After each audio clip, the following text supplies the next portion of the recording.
Wasatch Report, shooting straight on everything from prepping to politics.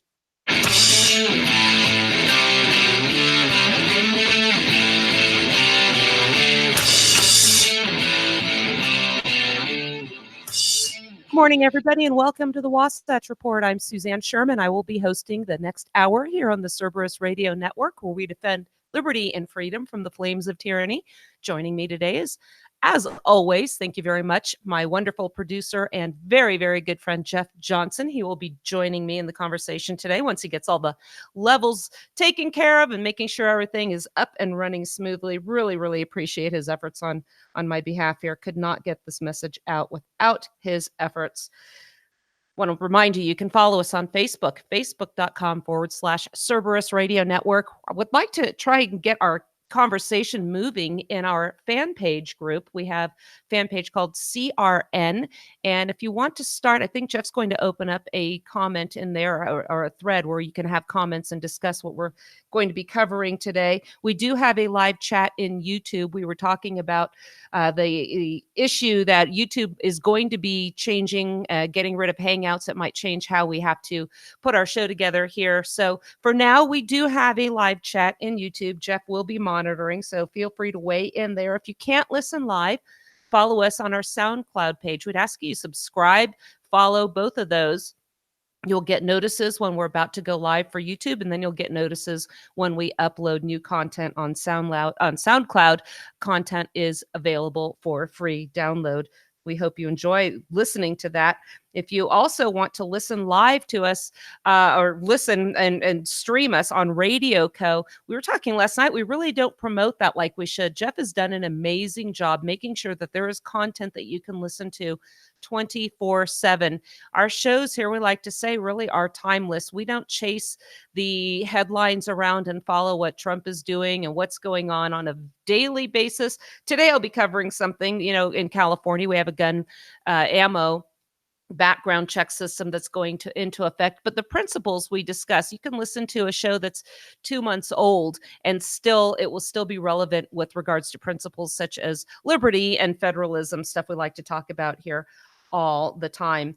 Couple of quick announcements to make. Also on Radio Co, Jeff does a great job. We have a policy here. We want you to be able to play this in the background. Whatever you're doing, you will not have to worry about hearing language that will offend others in the workplace, other than if they disagree with the ideas we set forth. But we do try and keep it clean here, and you can feel safe in playing this anytime around your kids or at work. So that's something, makes us a little bit different from the others. And as we've been talking about, Jeff, you and I kind of come to the agreement that people don't stop listening to you if you don't use bad language on the air, but many do. And we want to bring in as many listeners as we can. That being said, I have a couple of quick announcements.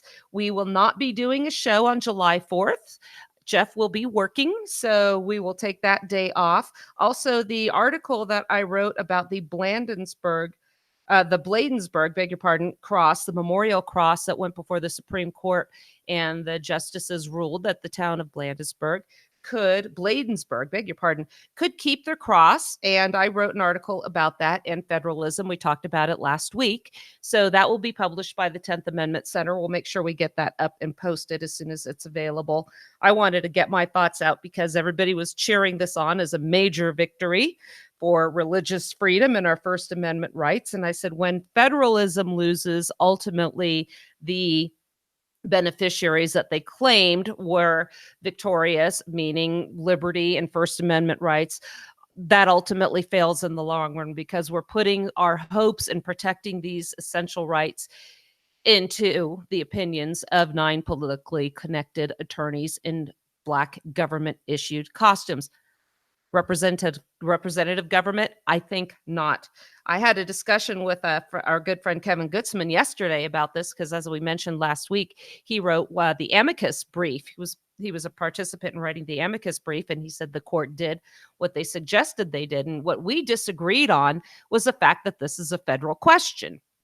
And the problem is that Supreme Court jurisdiction, cases of controversies arising under the Constitution or laws of the United States go to the federal court system. But here's my issue. We have a cross on private land erected and maintained by private company or by counties. So again, this is not federal property. So what I said, you can call anything a federal question and get into federal court. And actually what he told me yesterday was, yeah, that's how it works. Somebody could punch somebody in the face and the victim could say that was a federal offense and boom, it gets into federal court.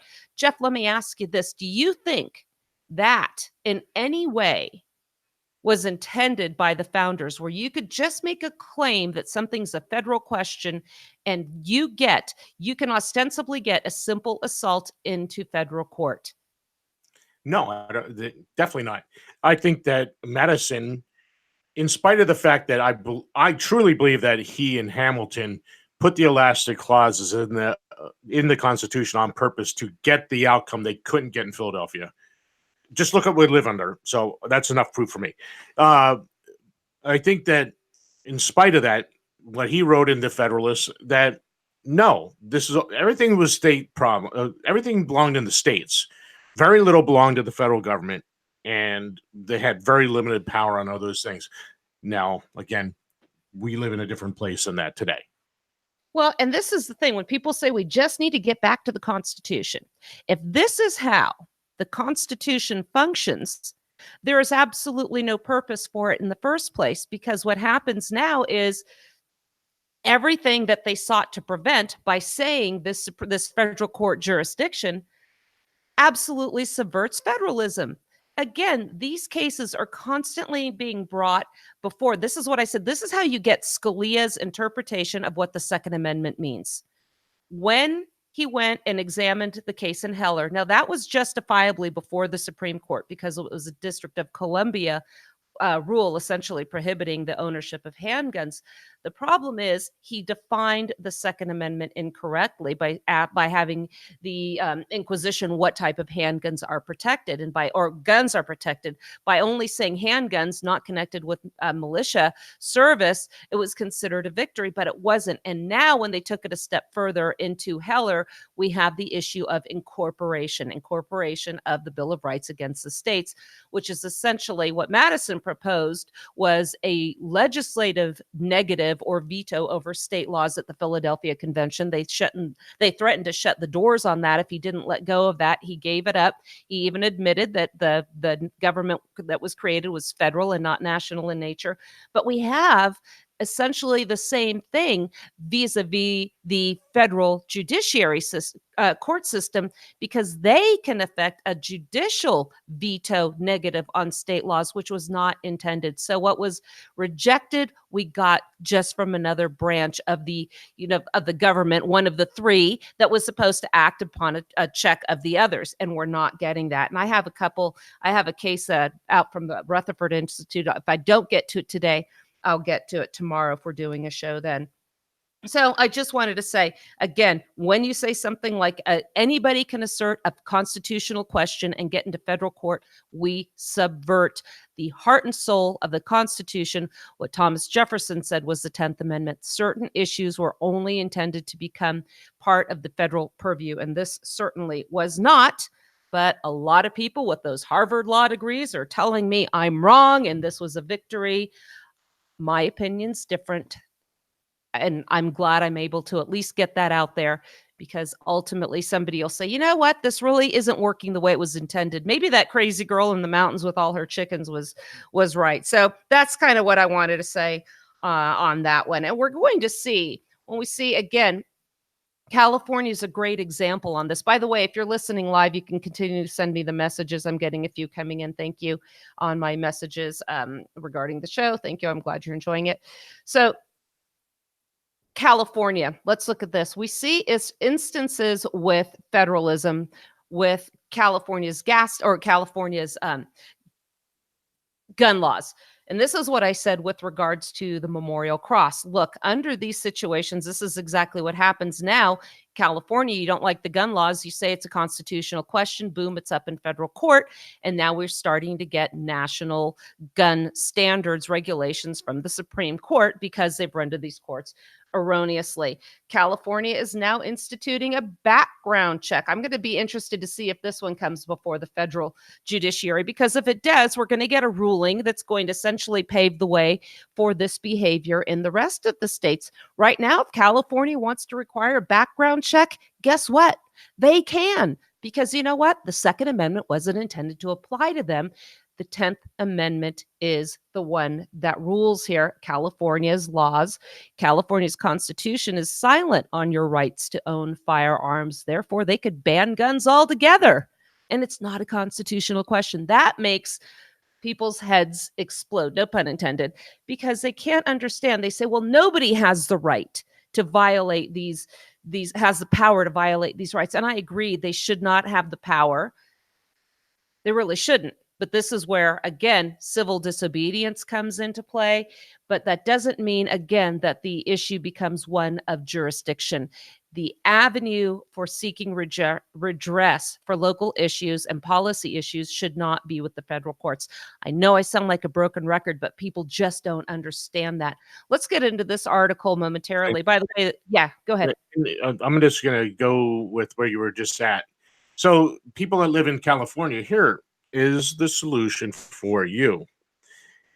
Your county, if you live in a county that is, quote unquote conservative, have your county pass a law nullifying the state's overreach and make it exempt from these laws, and this ignore the states and encroachment on it, and then make it and if they send state police there, then have them pass a law that says the county sheriff will arrest any state law enforcement that tries to enforce any of those laws in their county. It's simple. Secede. I'm just so sick of this whole notion that, the state now has spoken, so now what do we do? We can't do anything. Well, yes, you can. You can absolutely do something. Yeah. And by the way, I want to thank those of you that are participating again on our CRN fan page. That's facebook.com CRN, and you can find us there and join in. So I want to make sure people are understanding. I think that'll get people used to doing this in case we have to get away from YouTube, because with Hangouts going away, we might have to go to Skype and Radio Co. So anyway, By the way, this is the Cerberus Radio Network, ladies and gentlemen, which just want to remind you. Go ahead, Jeff. Todd, did you get Todd's message? Did you see that? Let's see. Suzanne, per the federalism discussion on gun rights, this means that some states could even make guns a positive right, could they not? By that, I mean a state could enact a law entitling each citizen with an AR-15 and even requiring them to become proficient with it. I suppose they could, but here's the thing, and he's right, they absolutely could. But here's, like Jeff, you have, and what's the Constitution say about firearms in Pennsylvania? Well, I would have to pick it up, but it says the right shall not be questioned. And are they questioned? Do they question it? Absolutely, they're ignoring it. Absolutely, they're ignoring it. There are gun rights, gun laws in Pennsylvania. And the so-called gun rights lawyers in this state all argue it on the Second Amendment. I keep telling them, no, use our Constitution. That's the one that matters here in Pennsylvania. Stop going and saying it's a Second Amendment right.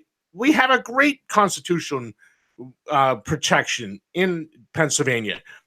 Fight that one. Yeah, that's when we win. But again, the problem with lawyers is they don't understand the system of federalism. If you go to my website, by the way, SuzanneCSherman.com, not only can you access all of our recorded shows on the social media bar, both on YouTube or SoundCloud, but you will have all my articles there under Suzanne's articles, as well as my blogs. If you go to Suzanne's articles, you can read the problem with lawyers and the Constitution. And I in depth go into the details of that. Professor Don Livingston asked me to write that when we were in Dallas at a symposium on nullification and secession. And when Don Livingston asked you to write an article, you write an article. So I was delighted when he liked it. Go ahead. So Suzanne, yes. What did we just prove? We just proved that if you are on our fan page, CRN fan page, and you go to that little one that says comments and message for the live show here, that it will make it to the air. We just proved it. And if you're in our YouTube chat, which no one has chatted in there yet, there's people watching. If you comment there, it'll get onto the show. So here's your opportunity to add to the conversation. There. Famous. You'll be famous.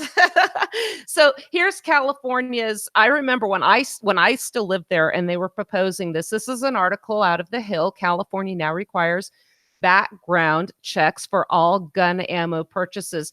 This takes effect July 1st. So that was yesterday. I think it was California's way of helping them get over the end of Gay Pride Month. What do you think? They had to cheer themselves up with a little more gun laws. I think they timed this on purpose in that way. California is going to require background checks for all gun ammunition purchases after a new law went into effect this week. Let me digress for a moment. When I was living there, I was saying, you know what? I think this is going to cause more crime and not prevent gun violence. And we know that these laws are never intended to prevent gun violence, because they're going to be people that cannot pass background checks. Purchasing ammo, you can get it anywhere. Walmart's, there are stores, all sporting goods stores. What's going to happen when somebody sees you, if you're purchasing a large amount of ammo or certain kinds of ammo for guns that are really expensive, for instance, and again, people can see you, they might say, okay, who's that person? Where do they live?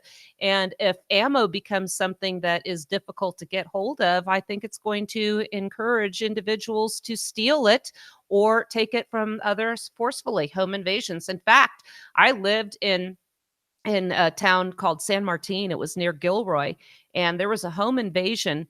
This wasn't directly related to ammo. But this is what happens when people also. This man had a gun collection worth over $1 million, and he kept bragging about his gun collection. Well, there were some home invaders, and with all of these guns, I think there were over 72 of them. He didn't have one handy to defend himself in the event, and he was beaten to the point where one of his eyes popped out of his head till he finally told them what the combination of the safe was. Boom, this gun collection is all gone, fell into the wrong hands. This is, I think, going to start happening. You're going to see increase of residential burglaries going after ammunition. That's my prediction. We'll see what happens. Getting back to the article here, California has some of the strictest gun laws in the country. Don't I know? It's why I moved to Utah, folks. That's the situation. That's what you do. You vote with your feet. If you cannot effectuate a change, you change your life and find a place that's suitable to you. Keep running to federal court. We're going to have one big continental landmass of crappy California, crappy Illinois, crappy New York. That's what we're going to get. Right now, we have somewhere to go, but not for long, I'm afraid to say. California has some of the strictest gun laws in the country, but state leaders hope that the new rule will decrease violence even more so by cracking down on the root of the problem. So apparently the root of the problem is ammunition. And this is funny, Jeff. I don't know if you've read this or not, but it's very telling. Gavin Newsom here is so stupid, he doesn't even realize what he just admitted. At the end of the day, it is a perverse fact. Guns don't kill people. Unless a gun is used as a blunt instrument, a gun is not particularly dangerous. Oh, say it ain't so. What makes ammunition different from the gun?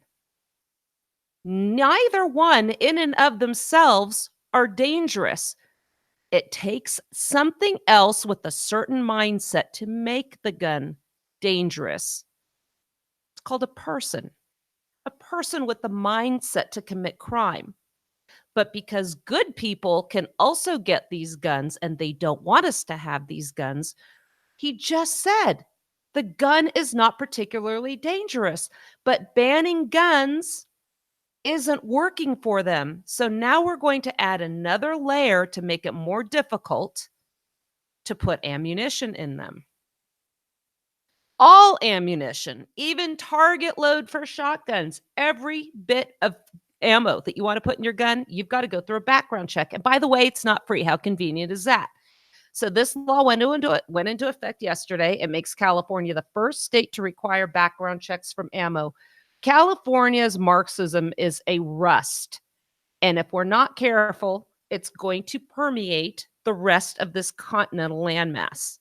And that's the problem. We've seen it before. What else did California do first? I think they were the first to have an internet sales tax.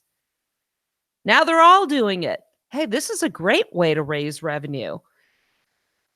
These crappy ideas start from California, and they always work their way out.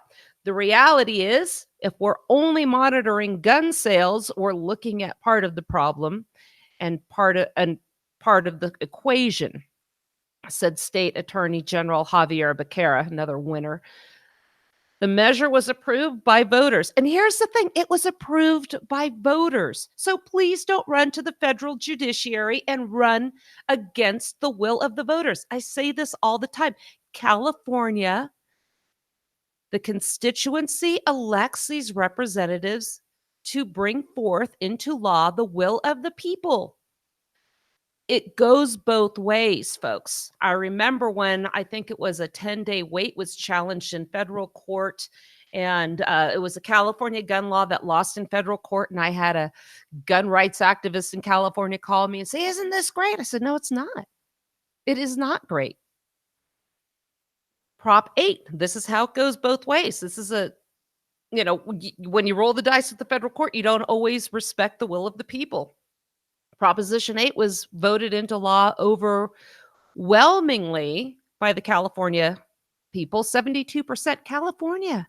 What was Prop 8? Marriage, one man, one woman. The Marxists don't like to lose, so what do? They run to the federal court.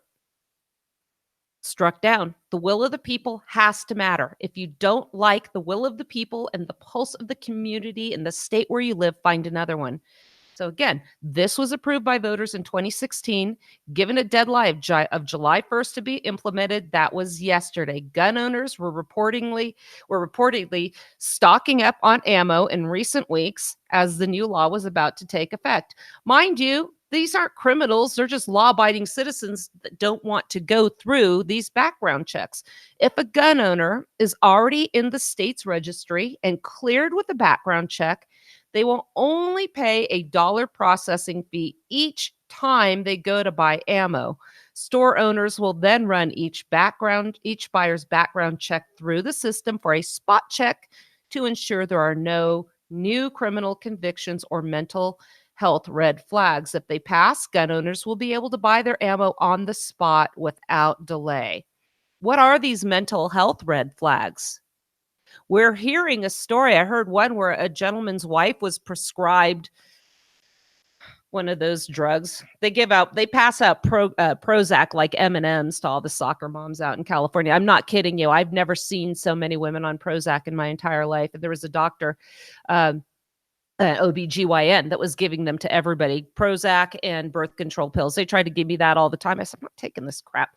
So anyway, mental health flags. This gentleman's wife went on this, and the police came to his home. Even though she didn't own any of the guns, they said, well, she has access to them, so we're going to take them. This, if you combine this with the mental health, the extreme risk protection orders, this doesn't bode well, folks. So just wanted to bring that up while we're on the subject. Did you want to comment on that before I move on to California's gas tax? I've been dying to get in here on this because Okay. there was a couple things that I'm not disagreeing with you. It's just that I have come to the point in my life where I would absolutely, with 100% of my being, oppose any form of government that includes a legislator, because we have these guys making laws. They go there and make laws. Then okay, you folks out there, they're going, oh, well, what would you do? Well, here's how if I were to choose a form of government, it would be one where laws would be enacted by referendum, and it would take an absolute supermajority, a 90% majority, to enact a new law. Now, how many new laws will you get with a 90% majority? Practically none. And that is the point. We don't need laws. We just need to get government out of our lives and not making us all criminals, which you're going to get to in a little bit. And so that's the first thing. And my second thought on this was, you folks that live in California, here is how you get around this. And here's your personal secession. Buy a Dillon reloader, buy the components and make your own ammunition. There, you succeeded. They're going to start coming Wrong after that. In unicorn. fact, you could, I think you could create, was it your own receiver, whatever the thing was that you have to have registered. I don't know all the parts of the guns. I just have them. But you were able to machine those before, and they didn't have serial numbers. And California eventually put a stop to that as well. So again, I moved. I have absolutely no regrets. And the thing is, too, when you start compromising, they used to have a compromise out there called California Compliant firearms, and you had to have a bullet button for the assault rifles, which means you needed an external tool to release a magazine if it was a detachable magazine, if the firearm had 2 or more scary features, meaning an adjustable stock, a foreign grip, a muzzle brake, something like that, muzzle shroud, any of those things, 2 or more, and now you have to have a bullet button. Now they have vilified the compromise itself, saying these guns have bullet buttons and they have to be outlawed. So now they just want the internal magazine. So we compromise with these Marxists. They will keep going. They just move the Overton window over. So what was once ridiculous is now our spectrum of conversation. I think, what was it Tom Woods calls it, the 3x5 index card of allowable opinion. They just move it over to the extreme. And we never think that this stuff would be the threshold of our inquiries here, the stuff that has become so ridiculous. And our good friend, our very, very good friend, Mark, and you know who he is, said he added to my 90%, and he said 100% supermajority for all government funding. So you can't steal from others without getting 100% of the people to get on board with stealing from others. I said, Mark, I don't know. I'm having a hard time with that idea. It just didn't make sense to me just then. Well, then they'd get nothing done. Perfect. As I was reading a Supreme Court decision yesterday, I was, and by the way, Justice Clarence Thomas was really the one that upheld incorporation he was against incorporation in the Bladensburg Cross case. And I was thinking to myself as I was reading this, the Supreme Court only calls for one Chief Justice. So if there's a Chief Justice, there needs to be at least one more. We could theoretically get away with 2 of them. Who would be my picks? It would be Thomas and Kagan. That way, they will disagree, we know, on every single thing, and they will never have another Supreme Court opinion as long as those 2 are up there. I really, really like that idea. Yeah. And here's the other thing: we don't have to have all these circuits. 1 through 9, whatever, how many that they only were supposed to be around when they were needed. And do we really need them now? No. Get rid of them all. Have 2 justices, like you said. I love that. No more. Yeah, Thomas Kagan. Again, this is assuming that the Constitution is the solution, which it's not. So no, it was funny because there's a gal out here that wants to run for governor of Utah. And I said, well, where are you going to state your platform so we can see what we think of you? And she says, I'm going to come up with a website. I don't have it yet, but it's just like yours. It's getting back to the Constitution. I'm thinking of those Bugs Bunny commercials. He don't know me very well, do he? But anyway, so we'll see what happens. And I did ask, well, what does that mean? Because that could mean pretty much anything. We really don't know what getting back to the Constitution means. So that's the problem. These hopeful candidates just throw out these platitudes, and we're supposed to be okay with that. Oh, get back to the Constitution. Yay, you have my vote. How much? Who should I make the check out to? No, I want to hear some more, and I'm going to try and get her on the show. Here, let's go back now. This is an article from FEE, Foundation for Economic Education, that says California's soaring gas taxes aren't even going to the roads. Imagine that. Just like Social Security was raided by by LBJ, California is doing the same thing. Now, last year they had a big increase, and it just went up, I think, another 6 cents. California drivers, the article says, experienced sticker shock at the gas pump November 1st.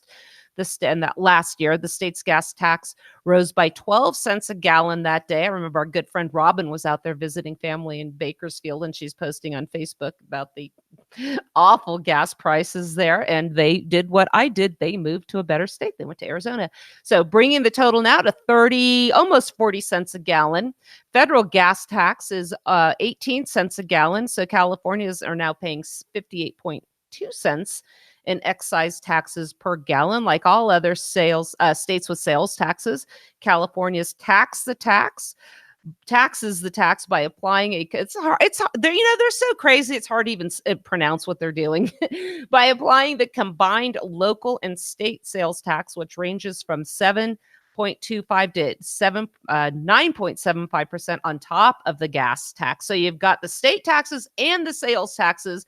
The average price of regular unleaded is $3.02 per gallon. It's higher now, meaning the federal and state taxes represent 20% of the retail price. The funny thing is, all these leftists complain about the profits that the oil companies are making. Do a little research, see what the oil companies make per gallon of gas and compared to what the government makes per gallon of gas. And who are the greedy ones here? All right, it gets worse. July 1st, again, great day in California, higher taxes and gun laws. Like I said, they're consoling themselves for the end of Gay Pride Month.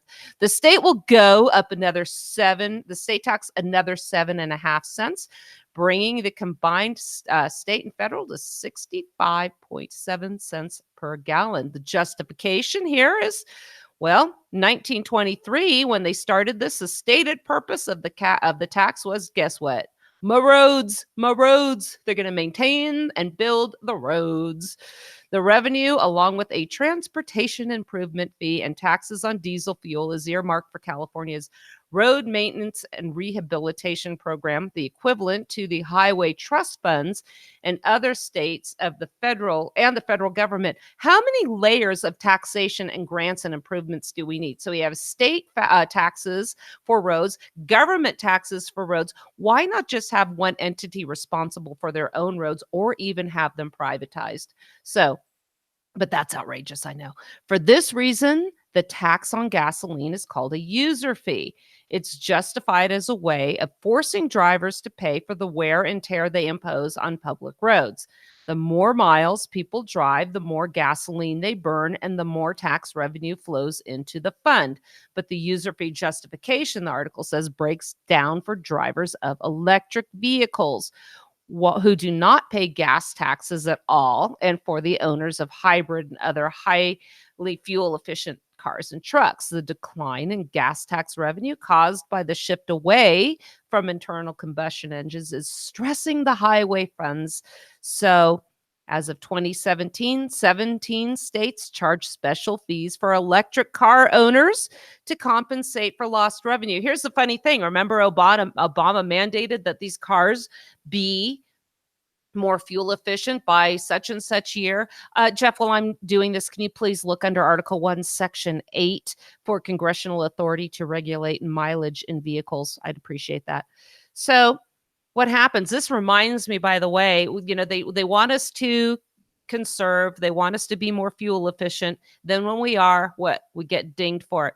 When I was living in California, we had a voluntary 20% reduction, the request to reduce our water consumption. We were in a drought. What happened next year? Well, our local water supplier said, well, we're losing profits because of the conservation efforts we requested. So we go to the California Public Utilities Commission and request a rate hike so we can get the profits we lost. So you are getting more, and now we are getting the same amount of profit. So you're paying more for less. Why is a government-chosen monopoly insulated from the policies that affect the rest of us? Well, I answered my own question, didn't I? Government-chosen monopoly. So here's a sidestep now, the article says. Motor fuel taxes have been looking less and less like user fees in California and elsewhere because state legislatures and the U.S. Congress raid highway funds to pay for unrelated programs.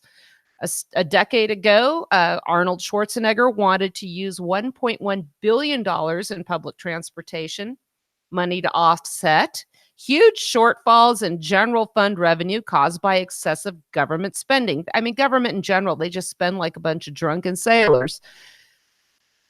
The legislature responded by creating the Mass Transportation Fund. It allowed $637 million to be moved out from the PTA. From 2007 to 2010, $1.3 billion in transportation funds was spent not on repair or building roads, excuse me, but to finance other programs that were apparently more politically rewarding, meaning vote generating, than fixing bridges and filling potholes. Remind you of the situation out there with the Oroville Dam that was about to collapse. They were really worried about that.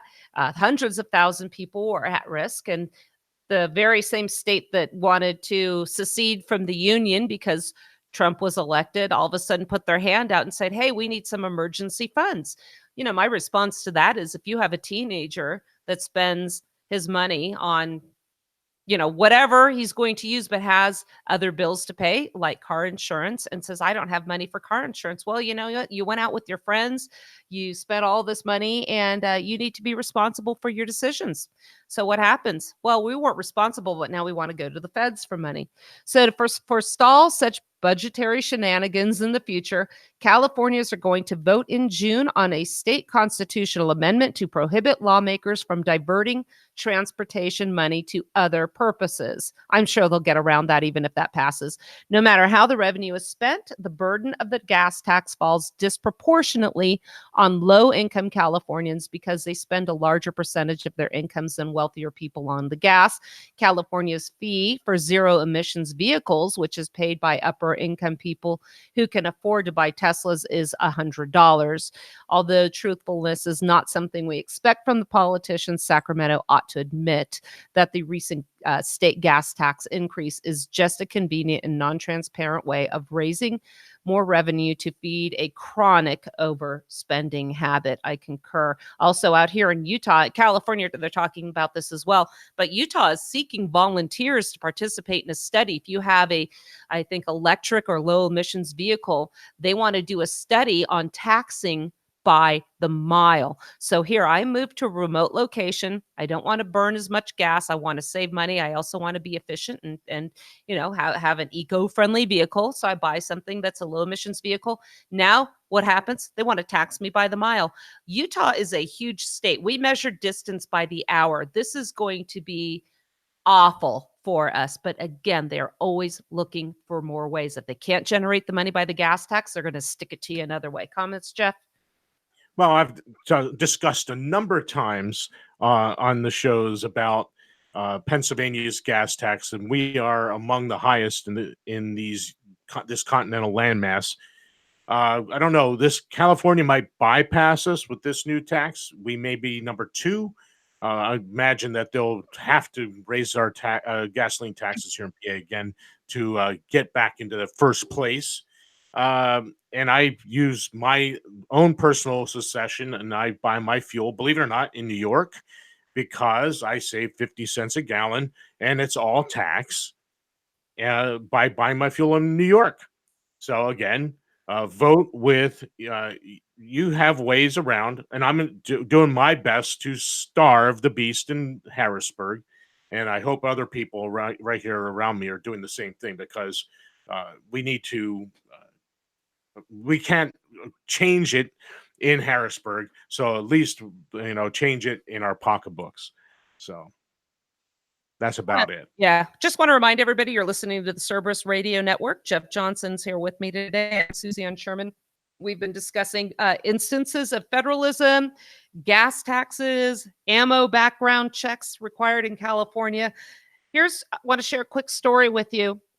Again, now we have an instance where even people in the city get confused with issues of federalism.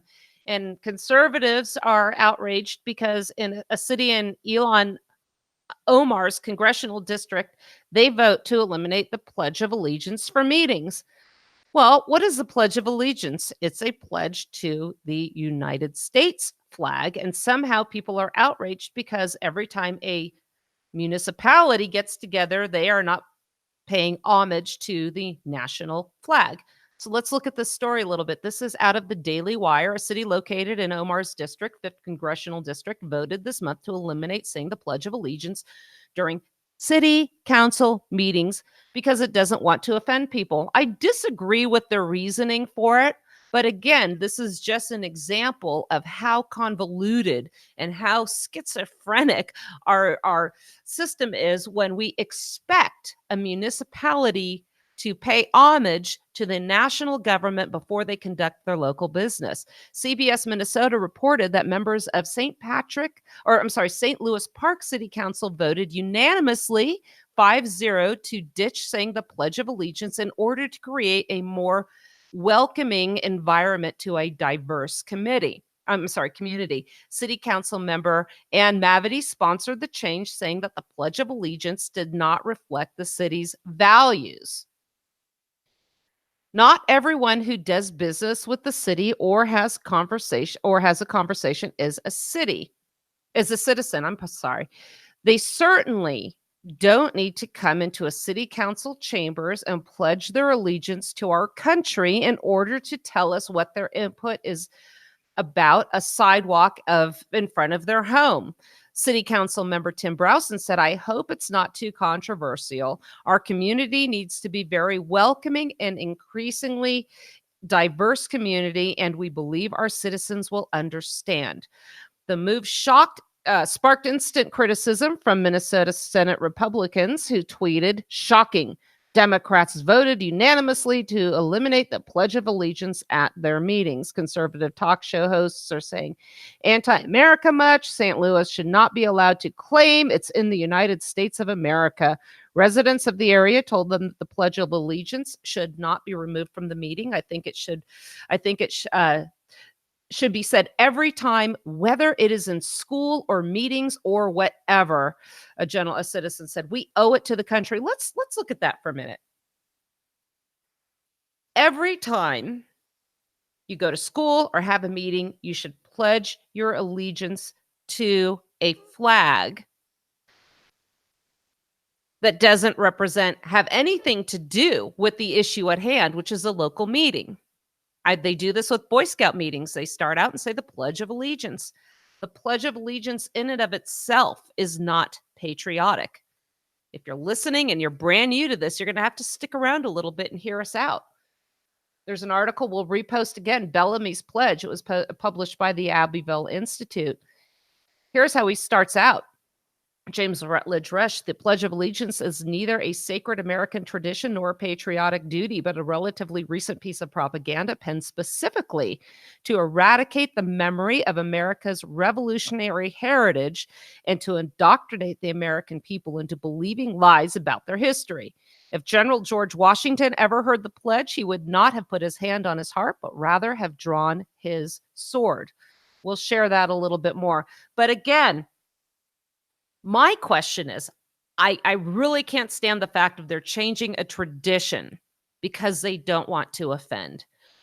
What is so wrong with expecting the people that are new to this community to be tolerant of our traditions? If this is a tradition the residents of the community value, they're either going to have to elect different representatives or maybe put forth the idea that we don't need to say it, but if we do, how about people that are there maybe, again, be tolerant of the traditions in the community in which they have voluntarily moved? Why is that so difficult to understand? Earlier the year, Fox News reported earlier this year that according to FBI statistics, Omar's district is a terrorist recruitment capital of the United States. More men and boys from a Somali American community in Minneapolis have attempted to join foreign terrorist organizations over the last 12 years than any jurisdiction in the country. I don't really think that's crucial to the issue here, but again, what's crucial, the issue here is people seem to think that you have to pledge allegiance to the United States flag, say the pledge, before you can conduct local business. So again, everybody, even it's not just top down thinking that the United States government is supreme. It is the local communities thinking that as well. Do you have any comments, Jeff? Well, there's a couple. First, the idea of pledging allegiance to a flag, you can only serve one master. So if you believe in God and are a Christian, you cannot serve two masters. So your allegiance is to God. So I don't owe allegiance to a flag. That being said, I'm going to ask just one question. If a pledge was so necessary for us here in these United States, why then did not the founders and framers write a pledge and demand that every citizen of the state recite the pledge? I'm going to read this, and I'm going to say this is probably why. Let me find what I wanted to read here. It's right here. Is it worthy? I got to find it here. Is it worthy of that manly fortitude that ought to characterize Republicans? It is said that 8 states have adopted this plan, and I declare if 12 and a half states had adopted it, I would, with manly firmness and in spite of an erring world, reject it. I would guarantee that Patrick Henry would reject the idea of pledging allegiance to a consolidated government. And I challenge anyone that's listening to prove that assertion wrong. I want to share a commentary that our listener Todd is submitting. I have no problem with the community not requiring people to say the Pledge of Allegiance. I get it, and I have a problem too. What aggravates me is that immigration is creating a cultural Tower of Babel and a seething anti-Americanism that is a major threat to those that are true and valuable in American traditions. I wholeheartedly agree with him. That's why I also wrote my article, The Constitutional Solution to Immigration. And again, the answer to immigration depends on which America we are referring to. Is it the Jeffersonian America that died in 1861, or is it the Lincolnian Hamiltonian America that took place after the war against Southern independence? If it's the latter, then absolutely the general government has the authority to regulate immigration, and they entice them to come unconstitutionally with federal benefits. They create this magnet. They destabilize areas, causing people to want to come here. So again, when we have this one United State of America, it is, of course, incumbent upon the government. And when we say the government, people just presume it's always the federal government. That's the result. This is why every social policy issue has become a point of major contention. This is why conservatives in Portland, Oregon, are being attacked in the streets viciously. They're pouring Quikrete in milkshake cups and throwing them. People are being physically assaulted for their physical beliefs, and the police are standing down. Again, this is what the people in Portland want. I submit to you folks up there in Antifa land, come to Utah, go to Texas, try that crap out here, see what happens. I suggest you stay in Portland where you're safe. That being said, we're almost at the end of the show, and I haven't even gotten to some of the stuff. We'll probably continue this tomorrow if we do a show. But I wanted to share quickly an article from FEE, again, how easy it is to become a federal criminal. This ties into, we mentioned this yesterday, 3 felonies a day. There are a couple instances I want to get into from this book, and if I don't, again, I'll continue that on the next show. But the expansion of federal criminal law into every nook and cranny of life can be amusing, but there is a darker side. Share a quick issue that I experienced out here. Again, I moved out here to the middle of nowhere. I've got the feds wanting to check out my creek because they've assumed jurisdiction over pretty much anything that has water on it or running through it, even a puddle. I've got a creek through my house. I denied them the opportunity to come through here. I said I didn't vote for this guy. Initially, he was far enough down the food chain. If he went to the top, it went to the EPA. Jeff, please also look under Article 1, Section 8 for environmental protectionism. I'd appreciate that. But going back to this article, Mike Chase is the author of this article, and it says criminal law is in every nook and cranny of your life. Again, I moved out here to the middle of nowhere. I asked one time our veterinarian to please drop off in the feed store down here so I could get it in town, some deworming medication for my dogs. Oh, we can't do that. Federal law says that your dog has to be seen within X amount of time, or we can't give them any medication. So here we are. I am a willing purchaser. They are a willing seller of medication for my dog. I knew what my dog needed. They are far away from me. They do some work with the feed store down here. They will drop off medications, but the feds said that we adults could not have that transaction. Jeff, also put on your list Article 1, Section 8, worming medication canine. Thank you.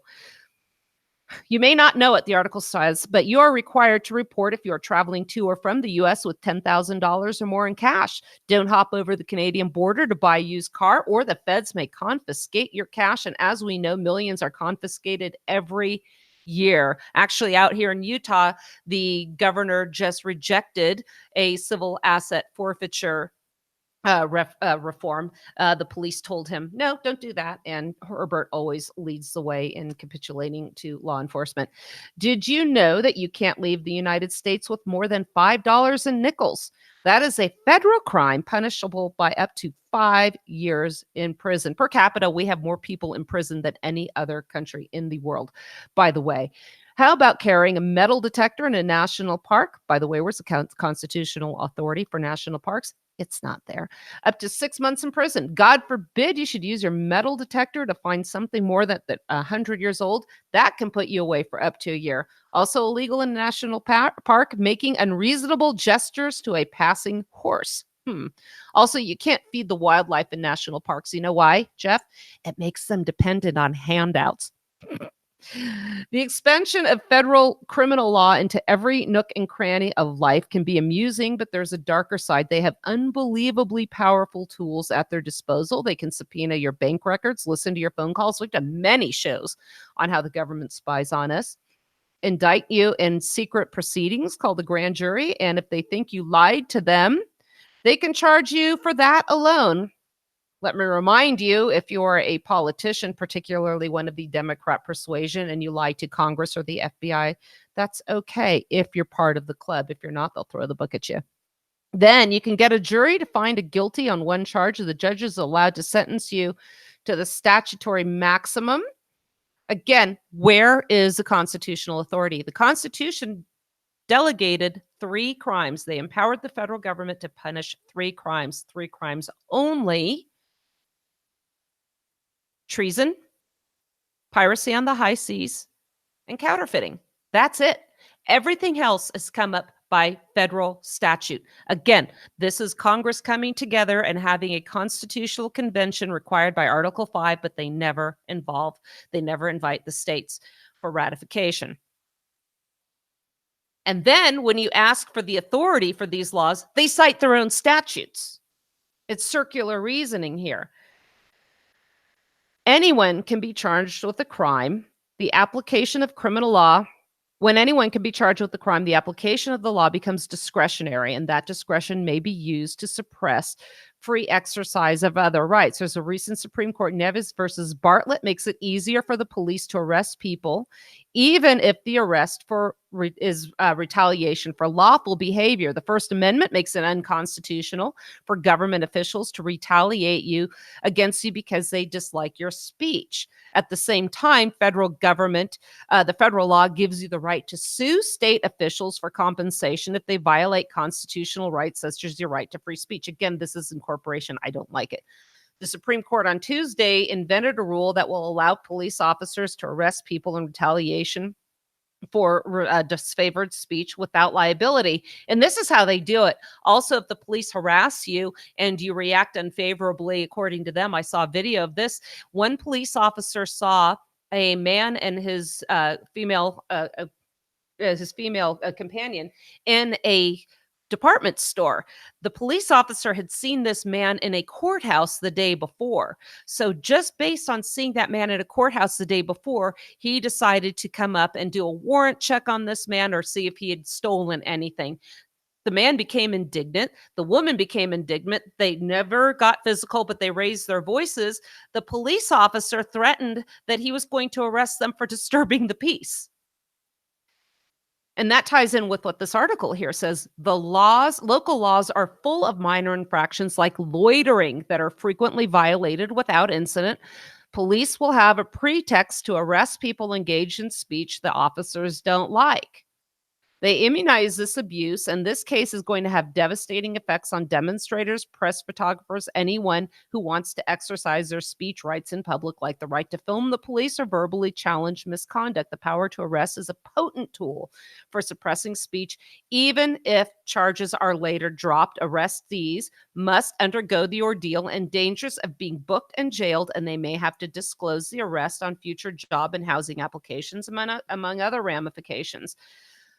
So that really ties in to 3 felonies a day. Did you want to comment on that, Jeff?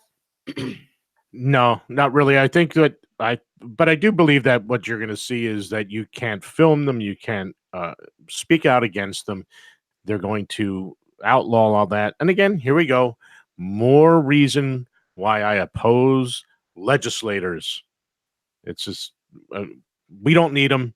I will oppose any form of government that includes a legislature and an executive branch if we ever achieve political divorce. There are 2 cases that I want to discuss. And again, this is a book called 3 Felonies a Day, How the Feds Target the Innocent. I don't have time to do them both. The second one we'll have to do for a later show actually targets an attorney who faced federal prison for just doing his job. And I will get into that one. I want to dedicate more time to that than I have here. But I want to share with you a story in the introduction when the book opens up a little more than a half a century ago. An Army veteran he settled in a small town in Michigan, and he worked as a fruit stand operator during the summer and as a trucker, and he's scrap iron collector during the winter. So here's a guy, he's working really hard, he served the country, and his normal life came to a screeching halt when he was charged with stealing from the United States government in 1952. Never mind, they steal from us every day. But again, our government is essentially, we can hit you, but don't you dare hit us. His case would ultimately wind its way through the federal court system and end up in the Supreme Court. He was out hunting for deer with his brother-in-law, and he came across a heap of spent bomb casings on a tract of uninhabited land located half a mile from a traveled road, about 6 miles from a main highway. The casings appeared abandoned. There were no signs posted to the contrary. He sat in a pile. He went through a pile and spent several harsh Michigan winters. These were in awful conditions, signs of rust, decompositions. When he failed to bag a deer to pay for the hunting trip, he collected some of the casings, crushed them with his tractor, and sold them as scrap metal. He took a whopping $84 for his effort. The land turned out to be a Skoda Air Force base, and the military used, according to the later Supreme Court opinion, as practice bombing range over which the Air Force dropped simulated bombs at ground targets. A police officer was likely concerned about the large amount of bomb-shaped scrap metal heaped in the bed of his truck, asked him about the casings, and referred the matter to an FBI agent. That, in turn, led to his being indicted in federal court on a charge that he did unlawfully and willfully, knowingly steal and convert property of the United States in violation of a statute prohibiting such behavior. So he was charged in a local court, and it actually went up to the Court of Appeals, and the Sixth Circuit heard his appeal in 1951, upheld the conviction. Now, the thing is, the trial judge refused to allow into evidence his innocent intention. If this man was intending to do something unlawful, Jeff, do you honestly think he would have had it piled high in his truck for the world to see? No, I don't think so. Yeah. So intent or knowledge is irrelevant, they said, unless Congress appears to approve otherwise. This goes against every principle of fundamental fairness that we have. Again, it is the duty of the government to provide evidence beyond a reasonable doubt. By refusing to allow this gentleman to show his innocent intent, Again, stealing, theft is a specific intent crime. You have to have the specific intent to deprive permanently the owner of that property of their property. This man did not it was not a trespassory taking in his mind at the time. All the facts show that this appeared to be abandoned. There was no notice of the land he was on. Yet they convicted him. The Supreme Court did throw out the decision. Unfortunately, we're running out of time. So let me tell you what Justice Robert H. Jackson said. He discussed the historical role of intent in criminal cases and that the ancient requirement of a culpable state of mind must accompany the culpable act. To convict one of a crime, there must be an evil meaning mind with an evil doing hand. We call that a combination of actus reus and mens rea. So again, this is something a man just going about his daily life, trying to supplement his income. $84 landed him in could have landed him in federal prison. I'm going to discuss a much more egregious case that can affect everybody because it involves us as criminal defense attorneys to do our jobs on behalf of our clients. We're out of time, the music says. So I'm Suzanne Sherman. On behalf of myself and the rest of us here at the Cerberus Radio Network, I want to thank you for listening. God bless you.